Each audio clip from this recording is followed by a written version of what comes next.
Friday today. Amen. Yeah, blessed. Thank you very much. Alam niyo po, kanina po, nung nakita ko papasok ng mga kapatid, no? I'm really happy to see the way that we change our dress. So when we address about the dress costume po natin sa ating Panginoon, so everyone's really na nagkaroon po siya ng pagtugon. No, some people, sabi nga nila, some people, they don't wear really anong tawag sa pantalon? Slacks, no? Normally, they are wearing only slack, maong, no? Yung mga pants, jeans. But right now, as you can see, sabi ko kanina na nag-ministerial prayer kami, as if we are in heaven, because everyone I see is in white dress. At hindi lang because of the color, but because the way people responds. Talaga naman pong nagbigay sila ng papuri sa ating pong Panginoon. Anyway, let us start for our message for today. Alam niyo sa panahon po natin ngayon, let me speak mostly po or more on Tagalog because we have only one visitor. We have only one na bagamat ito ay hilaw na Pilipino ito. Nakakaintindi ito pa na Pilipino. Today po, it is really a day of a convenient. Everything is convenient. Pag kayo po ay nagugutom, just go to the convenience store, buy some noodles, or everything na nilalagay po. Ngayon po, hindi lang po tubig. Dati kasi tubig lang, iba yung cup noodles. Even rice today, it is instant. Lalagyan mo lang ng tubig, few minutes lang po, you have already the rice. Technology, gadget, everything, it's a matter of your finger. Tatayag mo lang si Google, pakibawa si Eka. Meron siya lahat. Modern technology, especially nowadays, no? Kung titingnan po natin yung apps that we can get sa ating pong computer, andyan yung si AI na Gemini. Pagka po meron ka, sabi nga ni Pastora, sabi niya, Dad, pagka meron kang wrong grammar, pasok mo lang kay AI Gemini. Si Gemini na ang magko-correct ng grammar po natin. It's so very convenient. No, andyan din po yung pong bagong Microsoft Pilot, which is much better before itong AI na ito. Pagka gusto niyo po mag-translate, gusto niyo po ng mga bagay na bakit pa yan? Hello. Mahina po ito. Yung isa pong yeah. Ako nagtitignan. Test 1 yan. Salamat po sa ating pumaka. Tutuloy po natin, no? Meron po din pong chatbot, and etc. Those people that really involved sa AI, malalaman niyo po napakadami pong purpose ng AI. Alam niyo po, to be honest po, when I about to be graduated, no, 5th year college po first sem, sa first sem po namin ng 5th year, andun po yung thesis namin. Yung thesis namin, in order to, kasi part po yan ng curriculum para po graduate kayo. Kinakalang yung thesis niyo, yung mga depend, na tinidepend po. I do believe people here understood what I'm trying to tell. At kami po yung magde-depend ng thesis namin. We're giving 4 to 6 months. Research dito, punta kami nung araw kasi, hindi pa uso yung, Google, kagaya mo lang. Nung araw po, we went to National Library. Diyan po malapit po sa Malate. Diyo kami nagre-research, kanya-kanya may assignment. Ito assignment mo, ito assignment mo, ito assignment mo. So kanya-kanya po kami research. Imagine po ninyo, 4 to 6 months ang ibinibigay po namin in order to compile yung thesis po namin. At yung thesis po namin, i-evaluate po yan kung papasa pa kayo. Kasi doon nakabase yung grade nyo kung kayo makakasama sa graduations. Imagine mo, 4 to 6 months, you can do it now within a minute. Punta ka lang kay Google Gemini, sabihin mo lang, si Copilot o Gemini, gawan mo ako ng ganyan thesis. Ilalabas niya lahat po yan. Halos napaka-accurate. In a tip of a finger, yung pong 6 months, it become 1 month, 1 minute lang po. Ganun po siya. Alam niyo po, to be honest din po, hindi lang po technology pinag-usapan natin dito. When they invented the AI, alam niyo po, even preaching, Noong araw, pag gumagawa ka ng preaching, you spend weeks. No, nag-collect ka ng data, you keep on praying, you keep on listening, kung anong revelation ng Lord, tsaka ka magta-chat down, tsaka mo siya i-arrange, then you continue praying.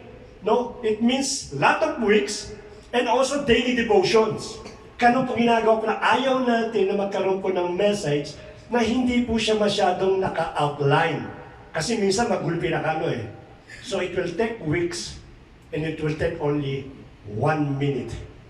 Itap mo lang kay Copilot, make me a sermon about faith, then he will give you a complete sermon from introduction, the content, even the conclusion. Magsasuggest pa yan, you like more?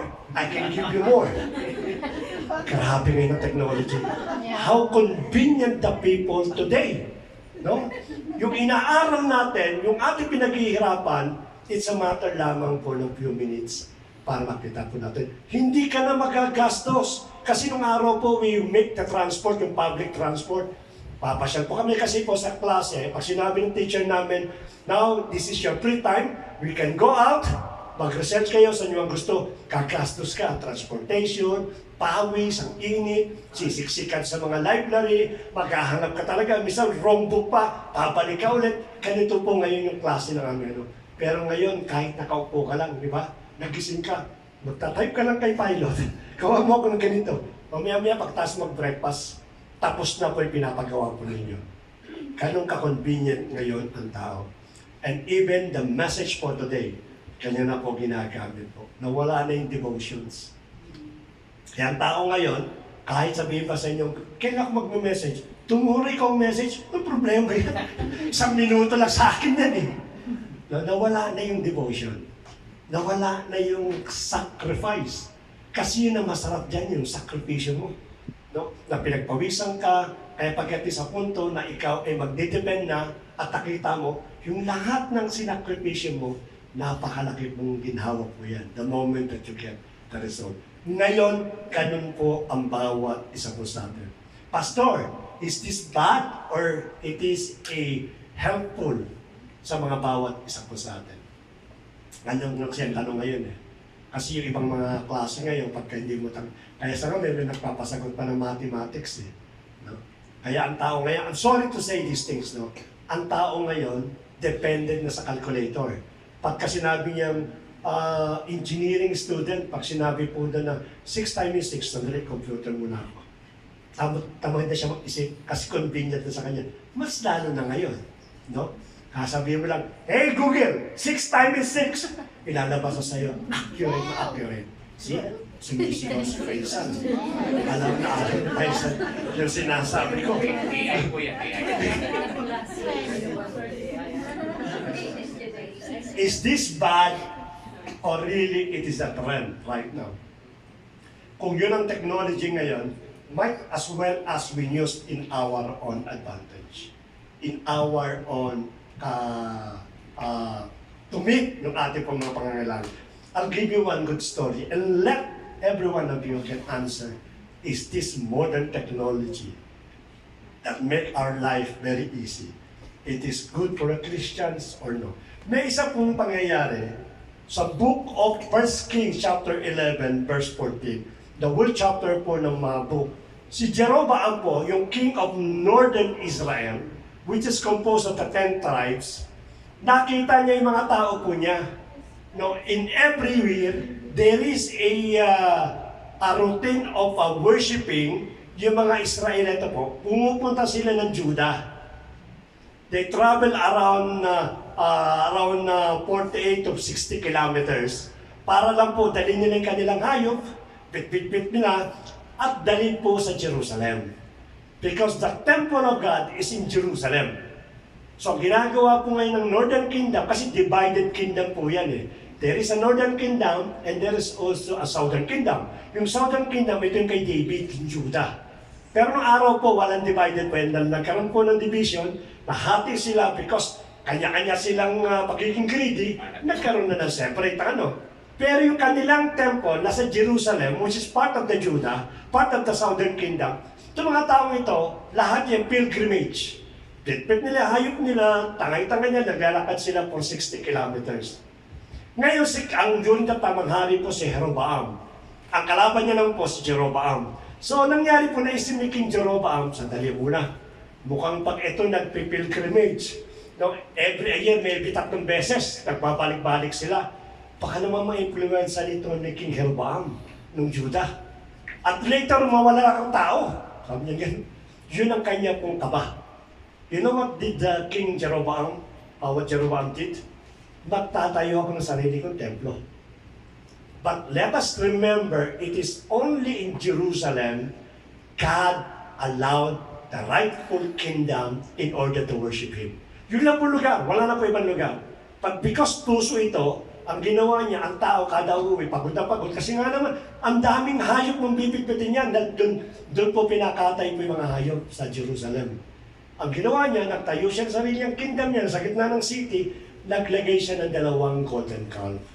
Kasi usap-uso yung calf ng araw, yan parang Diyos-Diyosan nila eh. Tinayo niya, ngayon ang kanyang pinapalagi niya sinasabi, for your own convenient. Hindi na kayo maglalakad ng 60 kilometers, few steps lang, nasa temple lang kayo, hindi nyo nabibitbitin yung hayop ninyo, kalagkad pa ninyo, hirap-hirap kayo, hindi na kayo magla-lodging. Hindi na rin kayo mag-i-spend ng mga convenient po. Paglabas mo ng bahay, few steps, andyan na yung temple. And these people, they realize, convenient nga naman pala. Bakit pa ako maglalakad? Dito na lang ako maglalakad. And that is the greatest mistake ni King Jeroboam. Instead of, asking what is really sacrificial in our God, ginawa niya po itong convenient. Alin niyo sa panahon natin ngayon, there are a lot of Christians today. One is a born-again Christian, the true Christian. The other one is the lukewarm Christian na bilanggit po doon sa Revelation. And the third one, it is a convenient Christian. So, saan po tayo kapatid? Tayo po ba ay tunay na Kristiyano o lukewarm o baka naman convenient Christian ang bawat sa po sa atin? Bakit po? Kasi ito po yun. Hindi ko pa nalabas yung ating po slide. Yan. A true Christian sacrifice is not about giving up something arbitrarily, but laying down lesser things to embrace the ultimate treasures of Christ. Yung pala yung sacrifice. Ang ibig sabihin pala ng sacrifice is that you become lesser. Yung time mo, binabawasan mo. Diba? Yung ating pong talent, binabawas mo para magamit sa iba. It become lesser. Hindi pala tunay na sacrifice pala yun.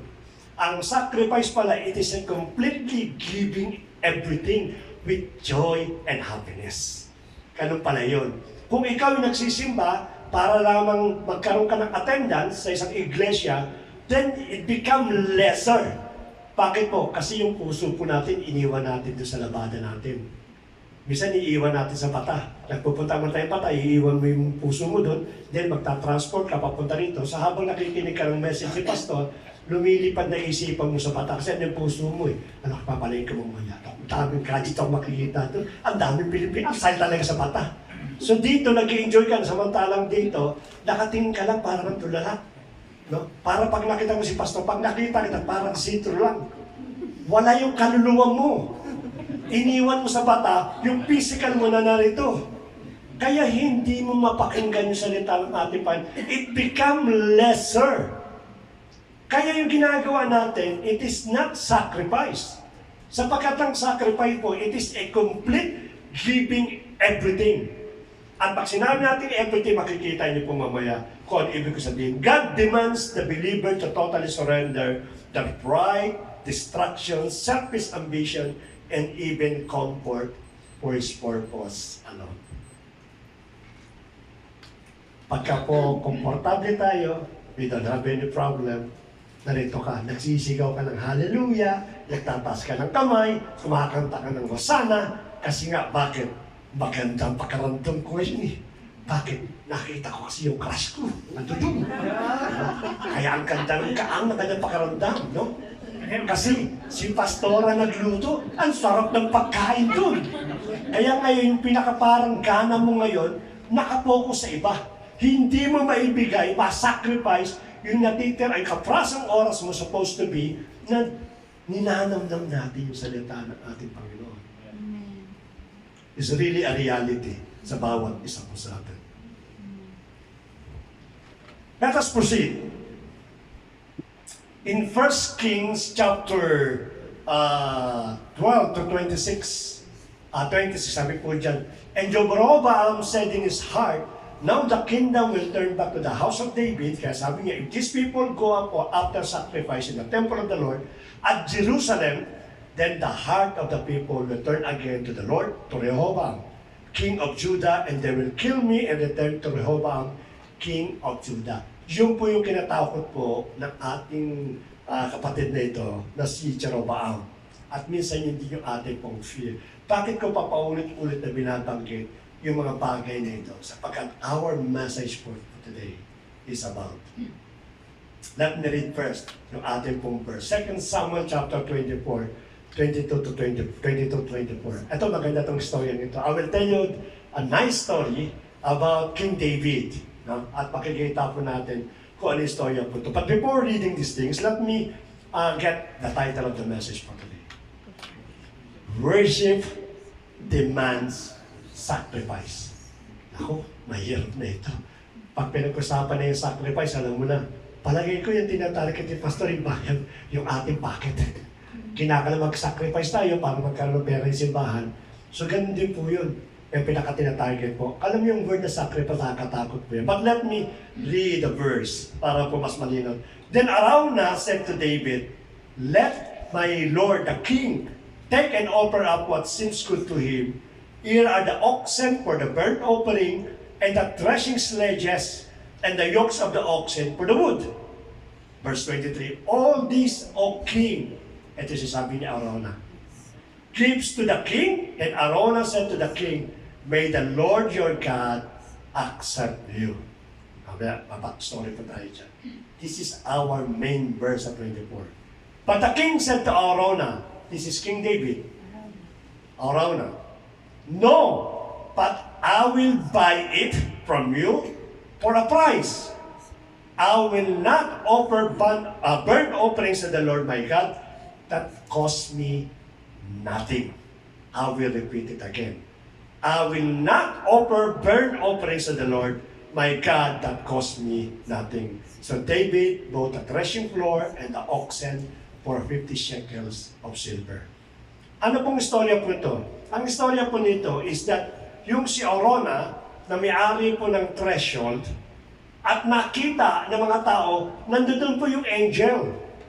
Yung angel of death. May kukwento bakit may angel of death. But just to brief us to summarize the story, nakita po niya to. So therefore, ang naisip ni David, I have to build an altar. I have to worship God in that place. And that place is not public. It is a private place. And that, the owner of the private place, Araunah po. Kaya sabi niya, my king, you are a godly person. You are our great king. You are the righteous king. You help us, our country to establish. So no need for you to pay. Whatever you need, not only my treasure, tell me what you need. I will give it for you for free. Inasabi po niya, kung kayo po inaperan po ng free, ano po gagawin po ninyo? Yes, yung maganda yan, libre. Pero sabi po ni David, I will not make an offering without cost me. Hindi ako pwedeng mag-offer ng offering, my God, that cost me nothing. Sana ganyan yung attitude po natin. No? Yung sacrifice po na ginagawin po natin sa ating pong Panginoon. So what is the backstory of these things? When you go back to Psalms 23, as per 2 Samuel chapter 23, hinighlight po ng ating Bible verse on chapter 23, those victory na ipinagkaloob po kay David. Ipinakilala niya yung mga generals niya, lahat ng kanyang accomplishment, line by line, simula sa verse 1 hanggang sa matapos po ng chapter 23, sinabi lahat po yan. Why? In order for the people to know that the Lord, my God, is with me. And whatever I do, there will be always victory and blessings. Yun ang ipinakita po ni David. But after po ng chapter 23, immediately here comes chapter 24, verse 1. No, after all those victory, suddenly ang sabi ng verse 1 po ng chapter 24, galit na galit ang Diyos kay David. So people wondering how come that they came from victory, they came to bless the Lord, they came to worship the Lord, they came just to expose the glory of our Lord. In verse 1 of 24, suddenly, ang sabi po doon, the Lord so much hate sa ating pong kapatid na si David. You know, mostly, ang reason po niyan is that David is trying to get the census. Bilangin mo nga yung buong tao ng United Kingdoms, yung buong katao pa natin yung Israel. Bilangin mo kung sino rito yung mga sundalo, sino rito yung mga ordinary people. So ang sabi ng generals niya, why my Lord? Why you want me to make the census regarding sa soldier po ninyo? Sabi niya, no, I will not do it, sabi ng generals niya.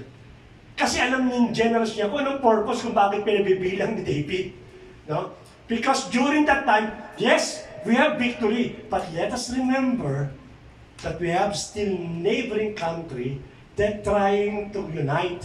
They're trying to make an alliance in order to war sa atin po. Just to make sure na kakayahan natin yan, bilangin mo yung aking tao na magagamit ko doon sa aking gera. So, ang sabi ng kanyang general, hindi ka ba nagtitiwala sa Diyos na nagbigay sa iyo ng tagumpay? Why should I count all those soldiers around the 12 tribes of Israel? That is my order. You counted. Ang ginawa nga ng general, wala siya magawa, kinount niya lahat po yun. And after that counting, eto na ngayon ang consequences kay David. Bumalik na ngayon yung consequences po niya at eto po ang sinabi ng ating pong kapatid na ito. Ha? Yan. Ang sabi ngayon sa kanya is, eto ang consequences mo, David. No? Ang sabi ni Prophet God, bibigyan ka ng tatlong option ng ating Diyos dahil sa pagkakamali mo. Ang option 1 po, let me read it so that it will be in a proper order. Because of David's sins, God gave 3 options to choose for the consequences of his own action. Ano po yung option? Option number 1, ang sabi po doon, 3 years of famine. 3 taon, ang bansang Israel will face the consequences of famine. Naisip ni David, mahirap yun ha. 3 taon, ang tagal. Sabi nga, option 2. Sabi niya, may option 2. Ano pa yung option 2 ni David? Ang sabi po sa option 2, 3 months of persecution, yun ang mangyayari sa kanya. 3 buwan kang may magpe-persecute sa iyo. Habulin ka ng enemy mo, ikaw ay talaga namang tatalunin niya. 3 buwan po yan. Ang sabi ni David, yung 3 years matagal, yung 3 months matagal. So ano po yung last option? Ang last option po niya, 3 days of violent disease. Oops! 3 araw, kaya po yan. Madali lang, para lang natulog lang, kinabukasan gising na sa araw na, parang binilang po niya. Without any hesitation, pinili po niya option 3. 3 araw! Sabi mo kay Lord, 3 araw lang ng disease. In the first day ng kanila pong parusa, nung dinalaw yung angel of death doon sa lugar po ng isang tribes of Israel, 7,000 people died instantly. So when the angel is about to ship to Jerusalem, which is the capital ng kanila pong kingdom, si David po nagmakaawa na agad. Lord, please, wag mo nang ituloy. Kasi alam niya, it will be more damaging. Nakala po natin, minsan yung ating mga paniniwala na yung paniniwala po natin, ito po yun. We thought that we choose to give for God is the best option we have. Kala natin, yun yung pinaka-the best na options. Nawawala yung ating pong evaluation regarding sa consequences po ng dinamtate. Kala niya napakadali po nun. So it so happened po, nung nakita niya yung first day, na hindi pa ho tapos. Ibig sa first day, na nagpunta po siya doon sa isa pong tribes at namatay nga po yung 7,000. The same day, is going to Jerusalem. Then after that, it will go to another tribes. Ganun po yung pinili ni David.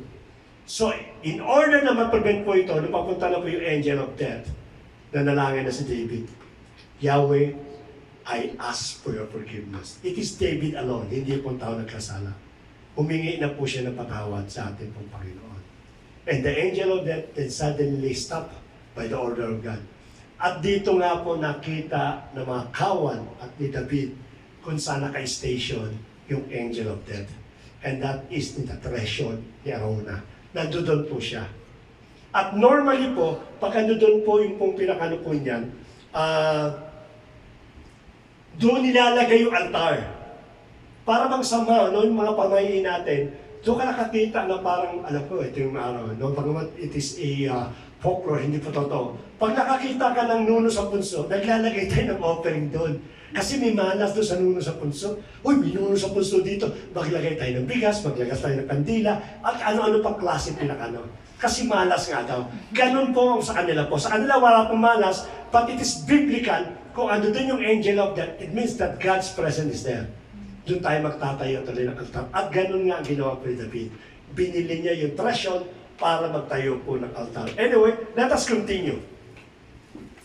The best response to God's calling is giving up what is the most important to you. And that is sacrifice. The best response to God's calling is giving up what is important to you. Ang problema natin, nagbibigay po tayo ng tira sa ating pong Diyos. We're thinking that what we can give it to our God, it is the best already. But God is requiring what is best for us. At maihimayin po natin kung ano yung best na sinasabi po rito. Again, ulitin natin ng verse 24 po. Ang sabi ni David is that I will not offer burnt offerings to the Lord, my God, that cost me nothing.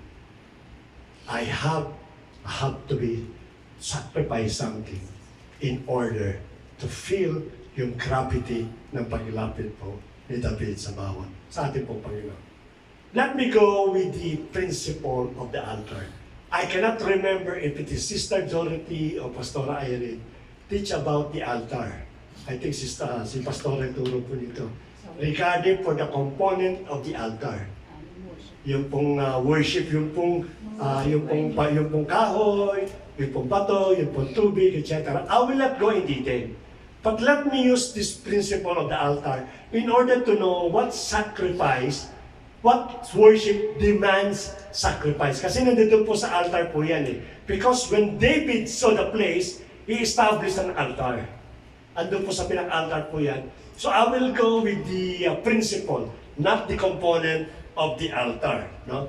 Ano po ba yung altar? Bilang kita po natin, Pastora, an altar is a raised structure or platform used as a place of sacrifice, worship, and consecrations. Alam niyo, during that time, when the Jew is walking on the street, on any road, pag nakakita sila ng bato pinagpatong-patong, that's an altar.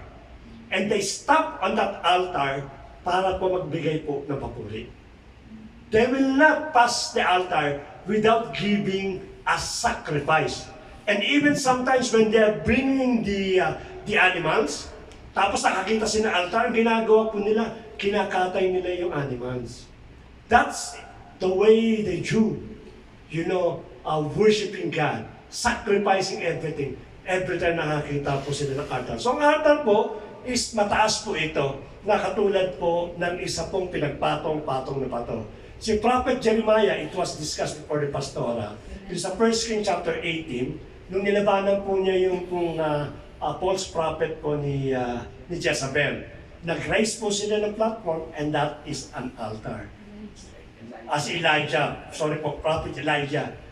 Si Abraham din po, nag-build po ito ng altar. Hindi po during that time ni Isaac. Nag-build pa rin po siya doon. But it was built when God said that the land that you are standing right now, it will be with you. It will be with you. May bibigay namin siya. And that is the land of Canaan.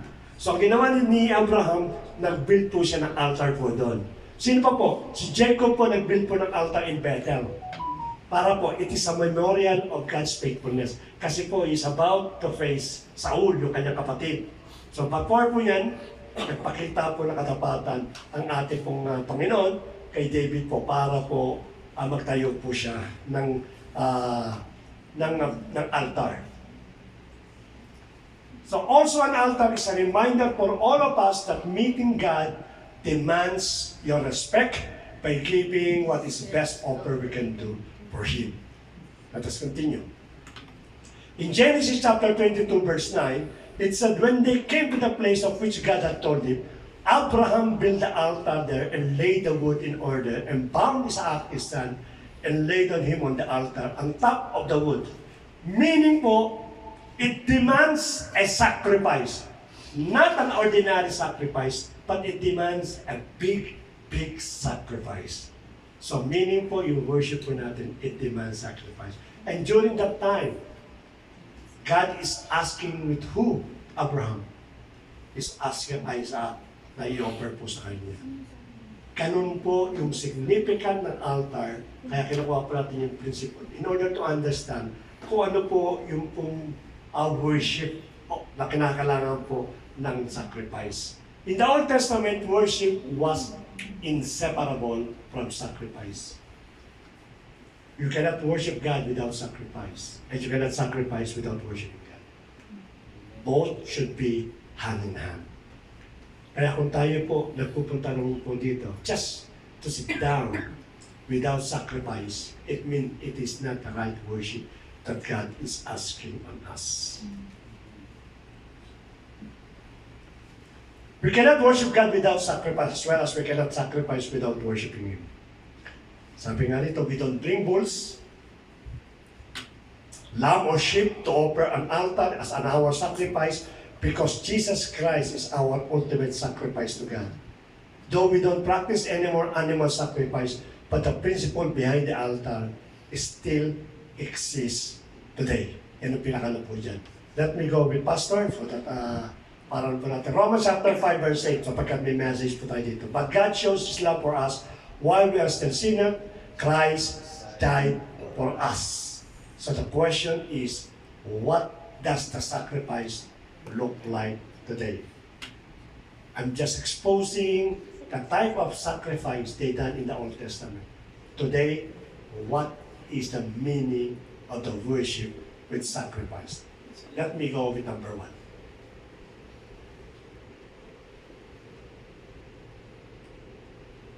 The sacrifice of self. Romans chapter 12 verse 1 is a very famous verse. Ang sabi po rito, I appeal to you therefore brothers by the mercies of God to present your bodies as a living sacrifice, holy and acceptable to God, which is your spiritual worship. What is sacrifice? Your body means a complete surrender of our own will, plans and pride to let God lead. Accept that God is the director of our life. I'll give you one example. Ang buhay ng isang Kristiyano natin ngayon, it is like a switch ng ilaw. Yung ilaw po, it can be on or it can be off. Ang problema, ang nagpapatay ng ilaw, siya po may authority kung anong gusto niya gawin sa ilaw. What is the meaning of these things? The Christian today, it is like a switch button that you are the one that turning on and off. Bakit po?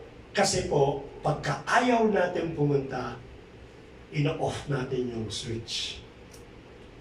Pag gusto natin pumunta, ino-on natin yung switch. I remember one time po sa music ministry na in-involve po namin dati. May isang kapatera po, suddenly nawala. Suddenly po, without any reason, without any talking to us, without explaining everything, suddenly po nawala. So ginawa po niya, sinitch off po niya, yung kanyang ministry at hindi nga po siya nagpakita.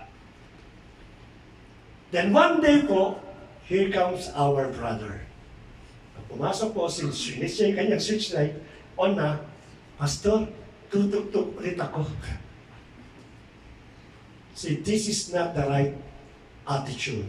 This is not the right sacrifice of a person that is really trying to worship God. This is convenient. Hindi natin hawak yung switch natin. No? Kaya remember, sabi ko sa pastor namin, this time, pastor, sabi niya, let the leadership handle the switch. Hindi po pwedeng siya nag-on at nag-on off. No, hindi po pwede pong ganon. Sapagkat God is demanding a sacrifice. Denying ourselves. Yun po ang hinahanap po sa atin. Let us always remember that we are not the switch of our life. It is God na siya po may hawak po ng switch. Pride validates our actions. Even if it is strong and harmful to others. Alam niyo yung tao pong prideful? Kitang-kita niya ng mali siya. At he will not accept na mali po siya. Kitang-kita niya yung ginawa niya pagkakamali at yung damage na nagawa po niya. The moment na sinasabihan po yan, hindi niya makikinig. Prideful kasi yan. He will make an excuse. He will make a way to escape, no? Gagamit pa yan, maaari ng kanyang talino. Gagamit pa yan sometimes ng mga Bible verse para lang lumusot. I don't know why we cannot surrender easily our pride. Sabi daw po nila, because Pastor, if you try to lose your pride, you are now losing your strong identity. Mawawala na. Kasi sa opisina, pagka hindi ka strong, weak ka, kakainin ka ng mga tao doon, especially in ibang national. Kaya ginagawa mo, kahit mali ka, ini-insist mo na ganito tama po natin. Bakit? Kasi gusto mo i-portray na meron kang strong character kahit mali na po yung ginagawa po natin. That is pride. Let us remember a good example ng ating pong Panginoon. I remember, binanggit ito ng aking anak, let me use it now for a simple message. A valid reason is not always a valid excuse. Let me tell you one story that will justify these words. Nung ako po ay bumalik muli sa sanlibutan, no? I was so active during that time, alam na po ng bawat sa puto. Just one mistake, nung ako po ay bumalik muli sa akin pong first love, yung paglalaro po ng basketball. Because during that time, I already left playing basketball, but because I have a lot of friends that keep on inviting, no? Kasi siguro, alam nila medyo papapakinabangan ako, they keep on inviting me. But because I was so focused sa ating pong Panginoon, I already forget those things. But when my friends started telling the story, hindi mo pa namimiss yung mga palakpakan ng mga fans. Hindi mo namimiss yung sinisigaw yung pangalan mo. Then suddenly, it comes to your mind again, nga no. Kasi sa iglesia, wala naman sumisigaw ng pangalan ko. Dito, pare-pareho tayo, equal tayo lahat eh. Pagdating sa basketball, somehow hinahanap mo ba yung glory na binibigay sa iyo? So, I make one excuse. Just a matter of one excuse. Nagpaalam po ako, Pastor, hindi po ako makakatin ng Sunday. Bakit, Brad? Anong nangyari? Kasi po, busy ako, may naasikaso ako sa school. During that time, nag-aaral po ako.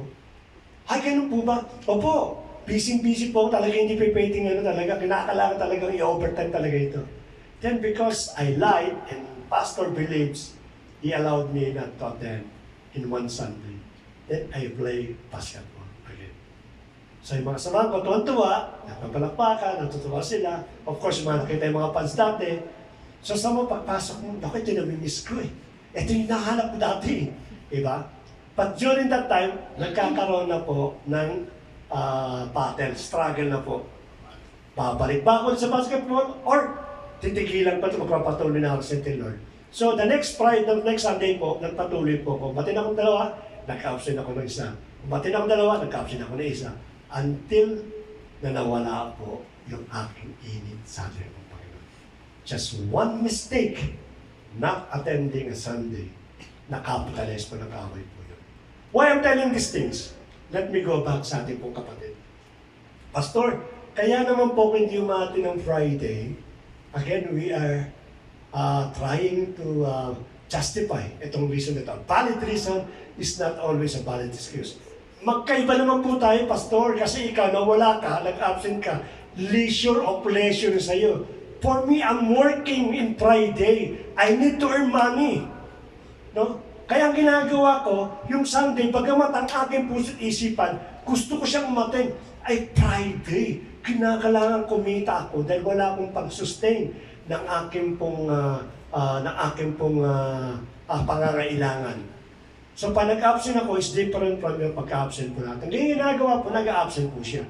So, what is the difference between my case and the other brethren na hindi po nakakatendahan po sa trabaho po nila? Ay, Pastor, bakit pagkakaiba po yun? Wala pong pagkakaiba yan. That is the ploy of the enemy. Maaari yung reason po natin, magkaiba, but yung resulta po ng pagliban nyo sa araw po ng Friday, that is the same with me. Alam niyo po unang aalisin pagka nag-absent kayo? Yung pong desire nyo to worship God, to give sacrifice sa ating pong Panginoon. Unti-unti bababa po yan. Maniwala kayo sa hindi, the moment na meron pong guilt, Pastor, sorry po, nakarating kasi marami akong ginagawa, andun pa yung guilt po ninyo. But the moment it continues sa bawat buhay po natin, that's the time, wala na pong remorse. For you, not attending a Friday service worship become a regular excuse po, o regular reason po na bawat sa atin. Kaya pag tinawagan mo, may trabaho po ako, Pastor, kaya ako makakarating. It's so easy for you now to say, hindi po ako makakarating. Why? Because you allow the enemy to capitalize those reasons. A valid reason is not a valid excuse. Let us remember that one day is belong to the Lord. And we should do these things. Kinakailangan pa ng pastor kung gano'n. Hindi na kami magtatrabaho. Ay susuportahan ba kami ng church? No. I'm not saying huwag kayo magtrabaho. But I'm saying to you, be careful mga kapatid. Mag-ingat po tayo. Huwag nating sabihin na, eto lang kasing opportunity para kumita ako. Yung Friday lang. Meaning you don't trust at all with our God. Nung ako po nag-pray sa ating pong Panginoon, I have also worked, no? Pinapapasok po kami ng Friday minsan, ng Saturday po. I ask God, Lord, hindi tama ito. This is wrong. Fridays belong to you. Therefore, talk to my manager. Hindi pa pwedeng ganito pumapasok ko. Hindi ako nakikipag-agree. Hindi ako nakikipag-bargain. But I fight for my rights. Lord, this is not right. Alam niyo po, one day po, nagulat po ako. Naglabas ng memo without any reason. One day, after my struggle, praying with God, naglabas ng memo yung aming may-ari ng kampanya natin. Friday, Saturday, day off. Friday lang po yung inihingi ko. Friday, Saturday, day off. Sabi ng mga kasama ko, bakit nagbigay ng Friday, Saturday, day off? Wala naman tayo nire-request. Because my God taught these people so that they can get these things. Dapat ganun yung ating nakikipag-bargain. But minsan wala na pong bargain. Inaalaw na po natin mangyari nang dumating po sa buhay po natin yung klase po ng kala natin totoo na po yung pinaka natin. Let me read. Christian today, sabi nga sa switcher po yun. We have a valid reason to get offended with our brethren. Kasi paulit-ulit na eh. Offending na ako talaga. No? Mataas kang nag-uusap kami. No? There are some persons, certain people, that you get offended. Meron kang valid reason. But do you think it's a valid excuse na i-ignore mo yung kapatid? I-block po niya siya. Alam niyo si Kayman, nakakatawa po ito. There's a joke sa kanya. Pag sinabi niya, pag nagalit ako sa iyo, hindi kita kakausapin, iba-block kita. No? Ganun pinakanya. Kasi sabi niya lagi, no? Nagalit ka. Uy, nagalit ka ba? Hindi, kasi hindi pa kita binablock. Pag binlock kita, galit na ako doon. Yun yung kanyang laging joke. Pero alam niyo po ba, madalas ginagawa na sa mga kapatid po natin ito. When you get offended, kung hindi mo man binablock ng kapatid po natin, anong ginagawa po niyo? Restricted. Visit tong kapatid na yan. Madalas ako ma-open. Madalas malaglag ang bunga ko dyan. Kaya i-ignore ko na lang yan. Is this a valid excuse? Meron kang valid reason. Pastor, hindi kasi ako nabibless pag nakikita ko. Lagi na lang, paulit-ulit na lang. No? Lagi ako nagkakasala. Because there's something wrong on that person. No. There's something wrong with you. Amen. Yun ang problema po natin. Hindi sa person. Tama. I'll tell you why. That person actions, you cannot change it. Kung yun ang buhay niya, yun na yun eh. Diba? Yes. But your response, it is the one you control it. Kayo may hawak po niyan. Diba? Kaya napakadali ngayon. No? Ignore, restricted, unfollow, bahala ka sa buhay po natin. Kaya yung kapatid ngayon, pagpupunta ngayon dito, pagkamat matikas na lang ang ulo, talagang halos hindi pa kita nagbabago. Instead na para tulungan mo, para magbago, ang nangyari tuloy, na-condemn. Walang magturo po ng tama. Kaya let us remember, we have to sacrifice. Pastor, ilang taon na ako nagsasakrifice sa tao yan eh. Ang Lord, di ba tayo sinukuha, di ba? Ilang taon ka naman nung tinawag ka ng Lord? 30, 40, 50? For that kind of longest year, tinatawag ka ng ating pong Panginoon. Being smart doesn't mean always good, but sometimes it is cheating. Yung mga reason po natin, when God prepared the pathways in your life, that sometimes need to pass a dark tunnel. Ayaw po natin yan.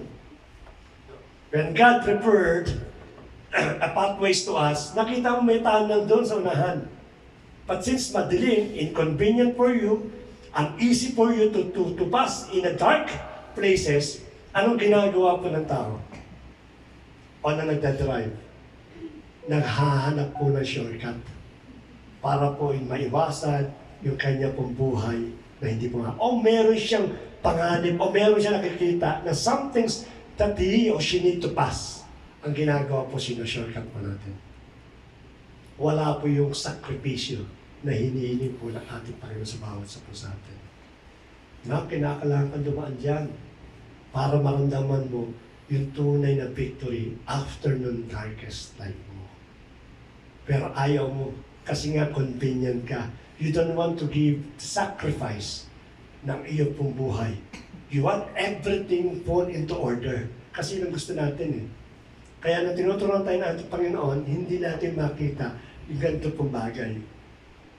Marami pong bagay na hindi po natin sinasacrifice. Yung ating pong oras para sa ating pong Panginoon. Ang ginagawa po natin, inuumit po natin po yun. Supposed to be that is belong to Him. We should give it to Him. Alam niyo po ninyo, may mga kapatid din po, no? Sorry po to say these things.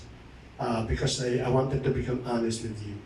Pag nagkakaroon tayo ng misunderstanding sa ating pong kalagitnaan, no? Napaka-plastic po ng bawat kapatiran. In front of that person, basta ka na, kumain ka, meron nilagang itlog dyan. Ganun, pero galit siya kasi meron siyang namdahan. Pero dahil naharap po mga kapatid, ito may itlog, pinagbabalat pa ng itlog maalat eh. Pero pa pinagbabalat ng itlog maalat, pagka mapuno ng kasama. Diba? Ayan, nagsasacrifice, pero behind that sacrifice, meron pa ng hindi maganda. Alam niyo, madali yung sinasabi ko, ano kumayaw ko. No? Pagka dumating po sa punto na pikon ka na talaga. Ako po nagpapasalamat sa ating Panginoon. Siguro may yan sensitivity sa pagkapikon. Marami na po ang kapatid, even my wife, sinasabi na sa akin, ito talagang taong talagang ano. Pero hindi po masyado nagre-response. Alam po na asawa ko po yan.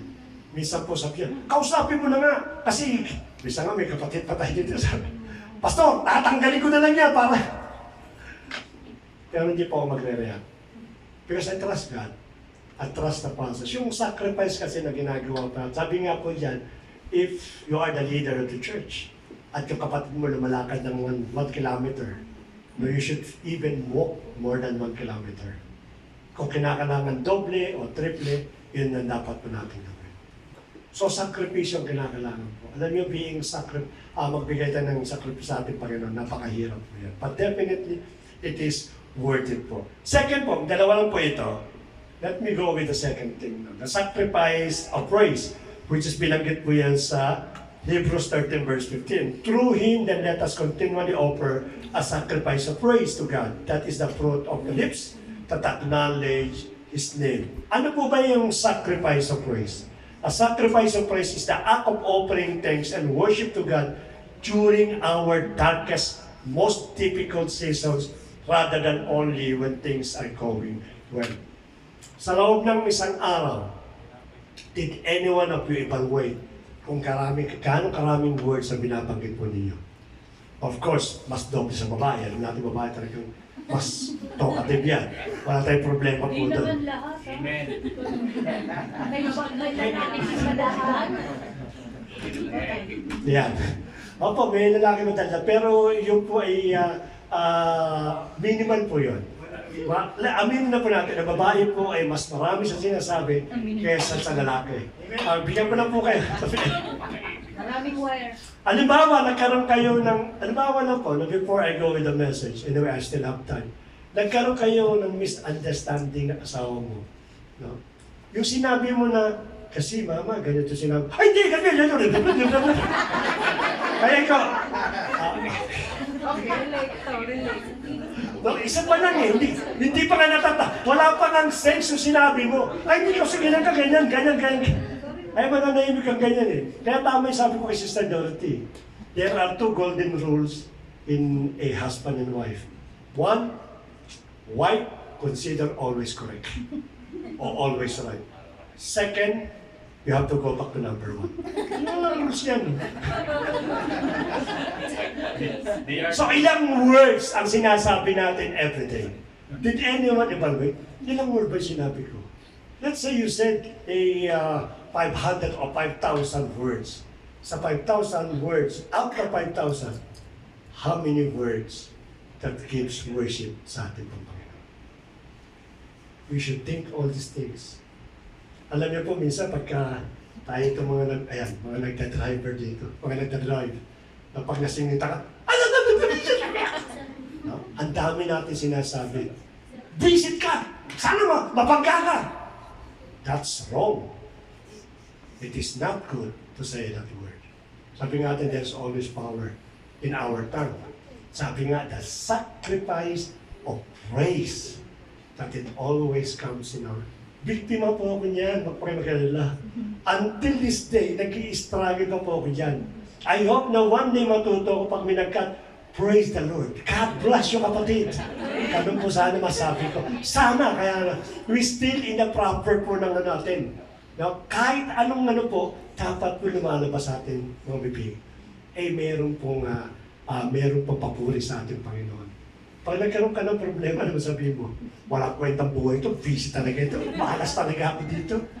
No, ang dami natin sinasabi. Where is the sacrifice of praise? Where is the word that will magnify ang ating Panginoon? Hindi po pa dapat lumalabas dyan, empower mga bagay na maganda lang po. Alam niyo si David, ito na-exhort po namin ito eh.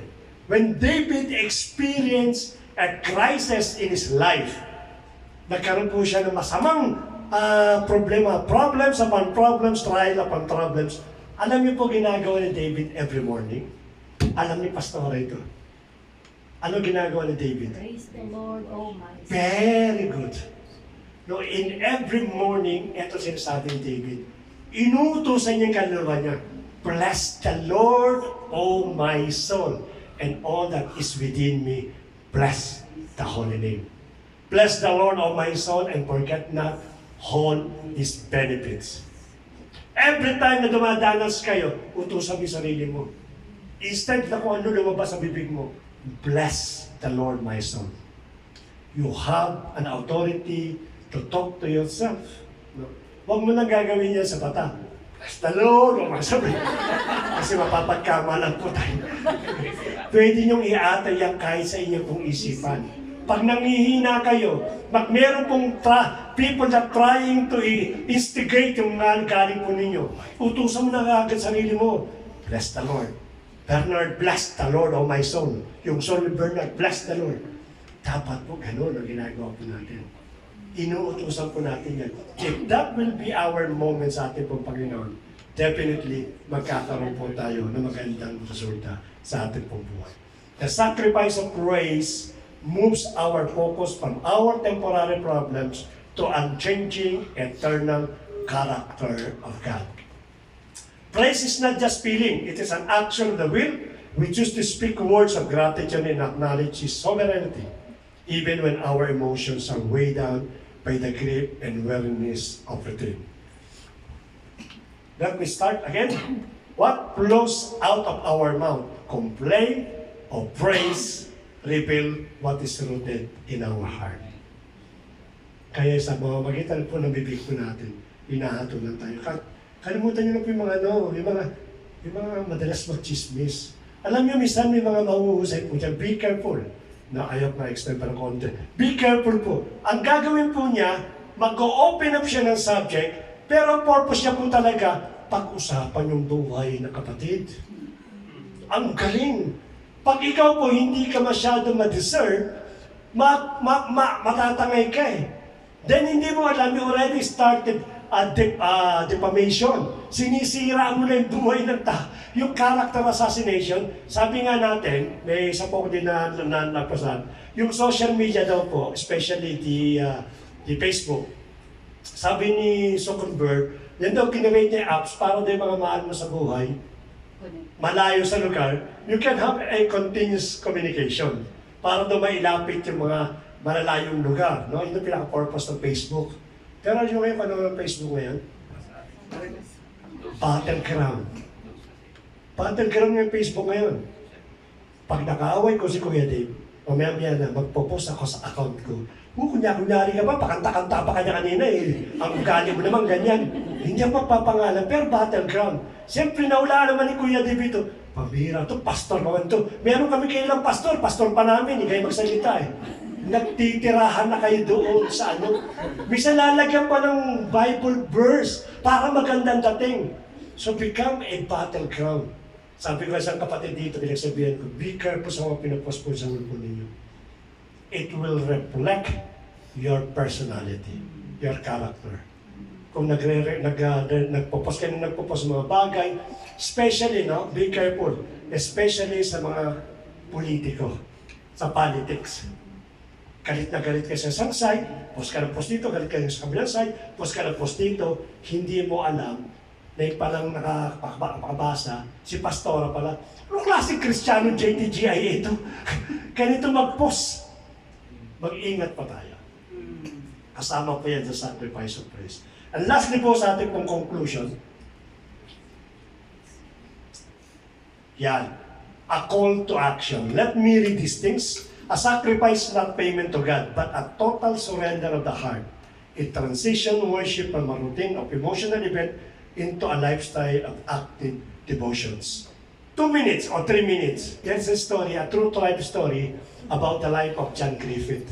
It happened in the year 1930.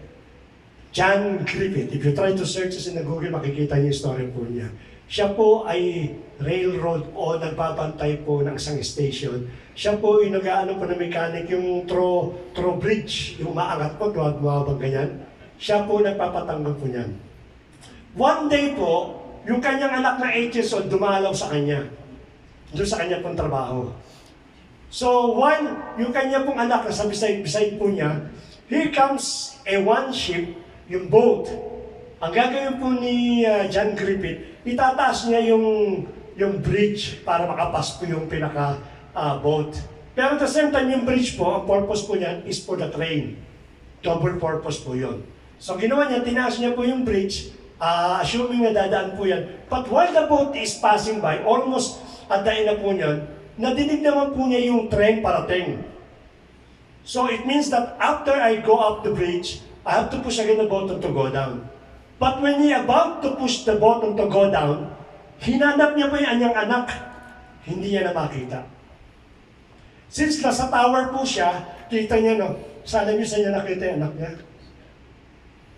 Nasa mechanic po nung nagbababa at nagtataas ng bridge. Yung kanya pong paa, naipit po doon at hindi na po makatakas yung bata. So he has to think a quick decisions to bring down the bridge and press his son until died, or let the train derail so that 1,000 people will die. Yun ang ginawa po niya. What he will do during that time. If you are John Griffith, what you will do? You will lower the bridge or you allow the train to pass by and make an accident. So at instant po, nag-isip po si John Griffith, he lower the bridge. At ang masaklap nito, habang binababa po yung bridge, kitang-kita niya anak po niya na umiiyak. He made a big sacrifice in order to survive 1,000 passengers. Why I'm telling these things? Because it is not us who give us sacrifice first, but it is God alone Himself who gave the sacrifice. Tinuruan tayo ng ating Panginoon. No? Yung pagbibigay ng sacrificial offering sa atin po, ibinigay po niyan sa pamamagitan po ng ating Panginoon sa Kristo. I dearly love my son, but every time he saw us. This is my loved one that's about to be in danger. So ano dapat niyang gawin? I have to sacrifice. Now God is asking our sacrificial in terms of our worship. Ang question ngayon dito, bago natin tapusin yung ating message, is that sa 1 John chapter 4, verse 10, this is love that we have loved God, but that He loved us and sent His Son to be the appropriations for our sins. Now the questions, are you willing to surrender all those things that make you comfortable in exchange of sacrificial worship to God? It is up to you. Those things that keep you pulling down, but those things that keep you pulling out para sa ating pong Panginoon, are you willing to surrender these things? Are you willing to give a sacrifice that demands our worship? Sabi nga dyan, yourself,